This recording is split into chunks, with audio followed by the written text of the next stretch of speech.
Racism is a multifaceted form of prejudice that influences the way one perceives and acts towards certain groups. Now that you know what racism is, let us discuss the consequences of racism, identify racial discrimination, and learn the necessary elements to develop anti-racist attitudes. Stay with me on this important journey. Let's start by examining the consequences of racism. Education and race. Racial bias and systemic barriers in education present negative issues for racialized people. To illustrate the social consequences of racism, here are some examples from the Canadian Color of Poverty 2019 initiative. Most of the facts reported are taken from data for the Toronto area in the 2016 Canadian Census. There are lower high school graduation rates among Black, 69%, and First Nations, 50% students compared to white students, 84%. Black and First Nation students are less likely than white students to follow an academic pre-university program and more likely to follow an applied program. Black, First Nations, East Mediterranean, and Southwest Asian students are disproportionately represented in school expulsions. For example, Black students represent 2% of the student population, but they account for 48% of expulsions. Low-income students are more likely to fall short of provincial reading expectations compared to their high-income peers.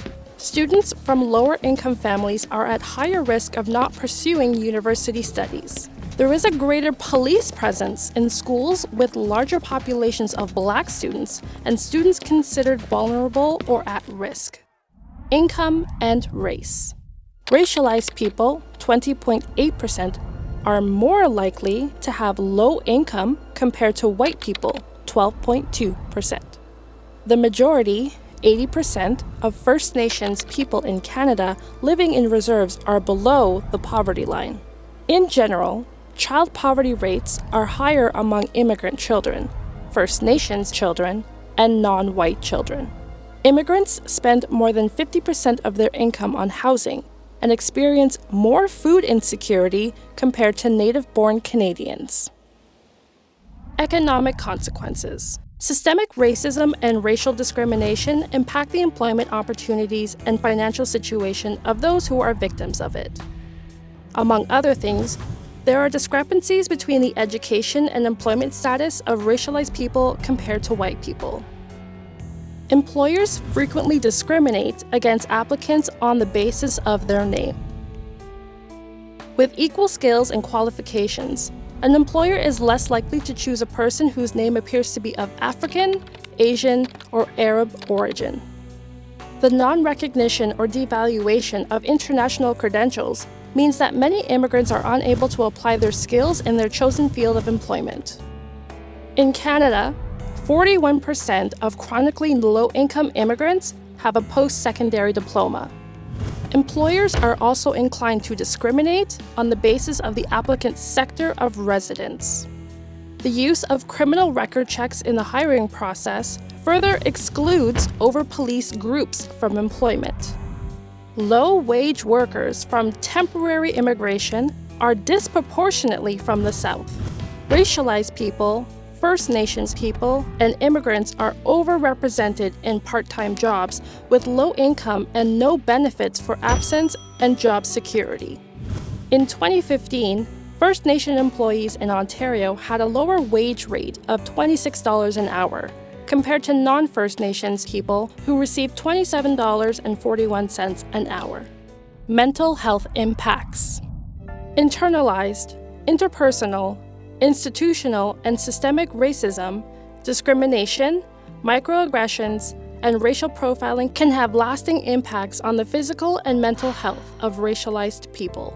In particular, they contribute to the development of the following problems: psychological and emotional distress, post-traumatic stress disorder, depression, anxiety, obsessive-compulsive symptoms, low self-esteem, chronic stress, suicide, alcoholism and substance abuse, high blood pressure, diabetes, heart disease, neurological diseases, increase in body mass index.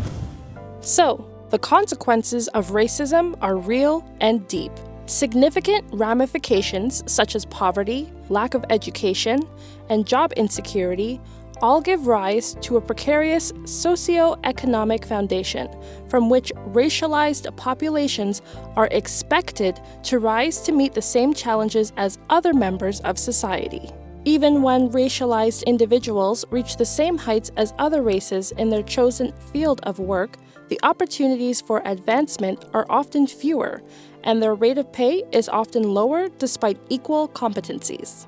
As deeply rooted and prevalent as racism is, this crisis is not without hope of remediation.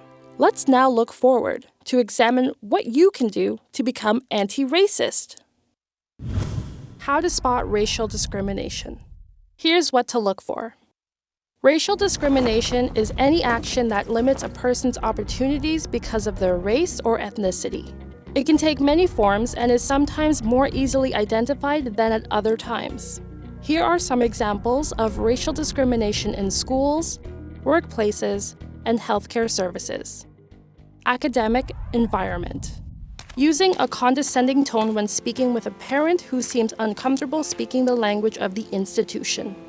Orienting racialized students towards less rewarding career paths. Having a lower tolerance threshold for actions punishable by school suspension based on race. Having a more severe discipline based on race or disciplining a racialized student while a white student is not disciplined in a similar context. Involving police services in the investigation of racially based allegations against a student. Work environment. Turning a blind eye to racial discrimination in the workplace. The employer has the responsibility to address the problem to both the person responsible for the act or words and the victim. Having a lower tolerance threshold for the dismissal of racialized employees. Having higher requirements for racialized employees. Refusing to hire a racialized candidate because they feel that they do not belong on the team. Establishing hiring criteria that may be disadvantageous to individuals from certain racial or ethnic groups. Giving less favorable treatment to an employee who has made a complaint about a racist occurrence or racial discrimination. Assuming lower skills and/or assigning a lower salary because of race. Health services. Failing to recommend medical discharge to a patient because of race or ethnicity. Talking to a patient or doctor in a condescending tone or putting them down because of their accent. Providing services reluctantly to the patient by making assumptions based on race or ethnicity about the patient.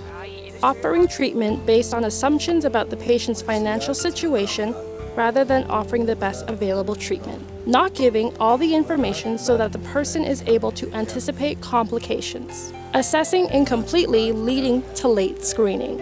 Speaking directly to the interpreter without looking at the patient.